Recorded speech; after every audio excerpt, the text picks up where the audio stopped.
This is the first time we're talking since my sister-in-law Tze'ela was brutally murdered a few months ago, which you probably heard about. Yeah, I went to Bedouin. In Brooklyn. Yeah, sorry, Yeah. I went there. So what happened? What happened from our side is like this. Um, we go to sleep early. What is it? It was May, so my wake up is at 4:30 latest, right? And apparently things went down shortly after 10 p.m. I was already asleep, and at a little bit after 12:30, there's not even a knock on our door. You know our house. We sleep on the first floor. My room is near the front door. But I hear two women milling about there, and they call me up on my phone. My phone's not off; it vibrates. They wake me up, and they say they're social workers from the local council, the local government. Two social worker women. They need me to open up, and they need to speak to me. They need to get dressed and come with them, or me and my wife. So, quick thought went through my head. My wife was terrified. She later said that she thought the worst because we had two children out of the house in various dormitories, school and stuff. But the rest of the children were sleeping. My number one rule is someone comes and knocking, please don't wake up the kids. My in-laws are sleeping upstairs. Don't bother them. Just let's keep this hush hush. But they're really insistent. They start talking to me through my bedroom window. They really need to speak to me right now. They need me to come with them. So get dressed and get ready. So we got ready. Can't tell me what's going on. But immediately I thought, not terrified, like what could it be? I realized this wasn't my tragedy. Why? Lahavdil Elef Alfi Avdalos. I remembered something from the Private Ryan movie. Remember Saving Private Ryan? Did it scar you when you were a kid? It's from when I was a kid. It was a terrible thing. No World War II. My father felt you have to watch movies like that. That and Schindler's List, both about World War II, both by the same producer, a Jew, right? That's teaches you lessons and things like that. So, Saving Private Ryan is fictional, but the premise is that there's a woman. We're in the middle of Smallville, Kansas, and she has a lot of sons who are fighting for the Americans in World War II, 4 or 5, whatever it might be. And at the headquarters, the chief of staff and the rest of the generals find out that one of the sons has just fallen at Normandy, and a whole bunch other have fallen, and the last son is missing, MIA. So they have to send Mrs. Ryan the unfortunate news. And she's about to get 4 official letters saying, your son is dead, your son is dead, your son is dead, your son is missing. And the head of the army, chief of staff, not Eisenhower, but the guy on the home front, realizes he's not going to let this happen.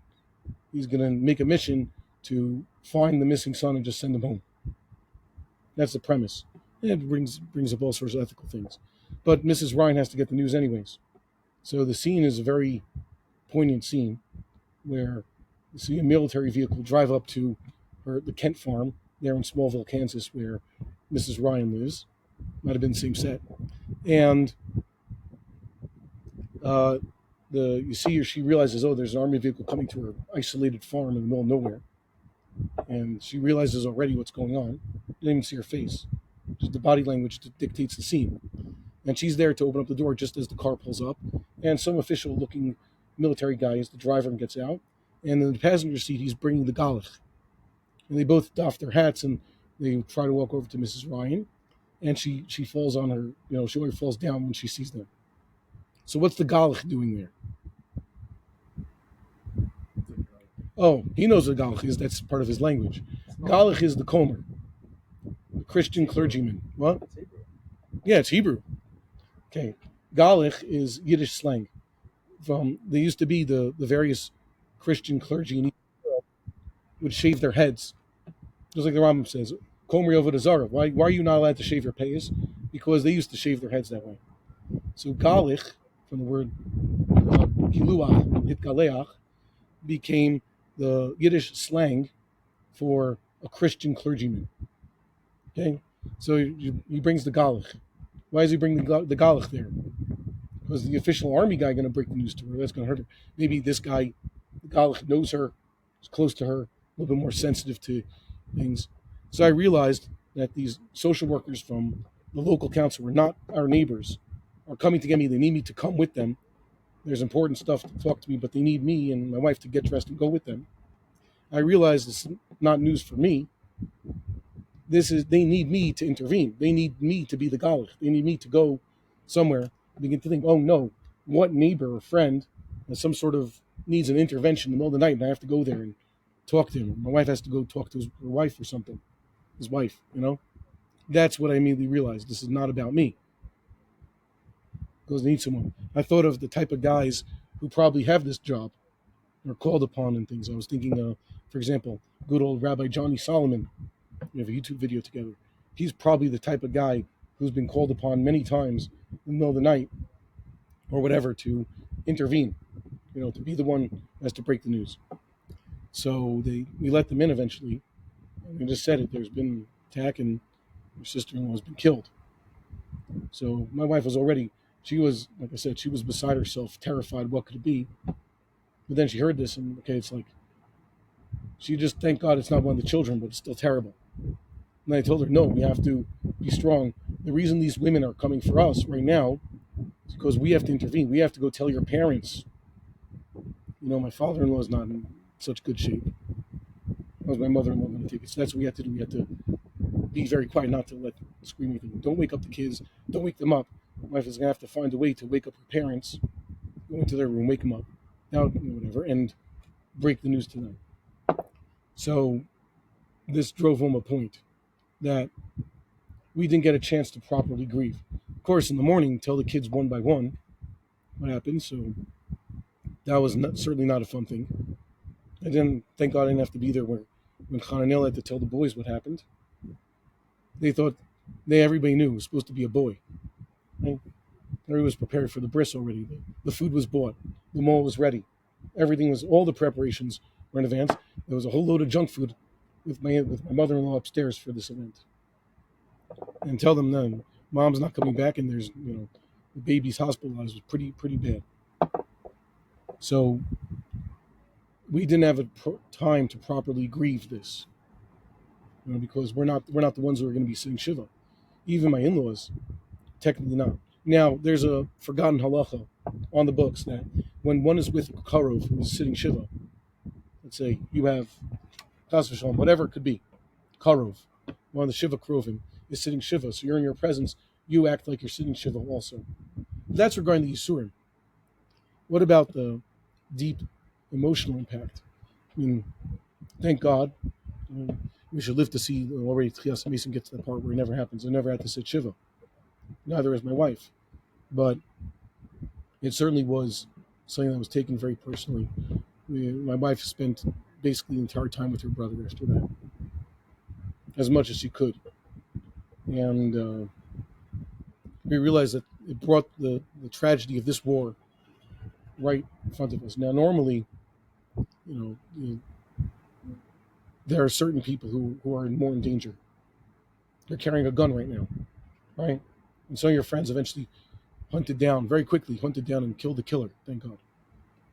But a pregnant woman on her way to the delivery room, not a combatant, the most innocent, the most vulnerable. So that's what shocked people. But I didn't really feel that way. Amalek is Amalek. Amalek does that. That's what we have to be on the lookout for. You have to destroy Amalek because Amalek is so vicious. Okay? The men, just like on Shabbos, if you have to be Mechal Shabbos for Pikuach Nefesh, you don't do it Kilachar Yad. You don't look for a guy to do it. You don't have to Katan to do it. You don't have the women do it. You have Gadol Yisrael. Gadol means an adult Jewish man should do the Chil Shabbos to show that this is what you're supposed to do. And as adult Jewish men who are bidden to destroy Amalek, because The Mechaber says it should be, if possible, one of the Mechabadim to show. It's the Rabbanim doing it. Yeah, what's the base for that? We're going to talk about that Shmuel Navi. Shaul Melech, okay? Most people are unaware of the Nevuah, but to Am Yisrael, what it looked like. Shaul Melech seized Agag, in order to give Shmuel Navi the privilege of killing Agag, right? And Shmuel Navi did that. That was a big thing. Everybody Hagishu Elai, like a korban, is a big deal. Hold on 1 second. So we have to realize that Am Yisrael is under attack on many different fronts, and everybody from Am Yisrael is under attack. At the beginning, the very beginning of the day after Shmini Atzeres, what did we say? Pointed out, it's a straight halach in Shulchan Aruch. Shulchan Aruch didn't make up halachas, generally speaking. Shulchan Aruch is a compendium. It's a compilation. A lot of the Shulchan Aruch you could find in all the previous works, right? When the Shulchan Aruch says that when there's a war going on and Am Yisrael is under attack somewhere, what is our obligation? Every single Yid has an obligation to what? Pick up arms and go and defend them. So we all have an obligation to defend those Jews who are under attack. And some people forget that. We'll get into this. Why? Why do some people forget this? The straight obligation. Yes, we've gone into this. We've said it many times. Do we have an obligation to fight a war? Yes. Is the government prosecuting the war exactly according to halacha? No. What's the alternative? An army that is halachic, correct? And barring that, you should at least do as much as you can to keep the halacha in the army. Okay? So you have to know what to obey and what not to obey.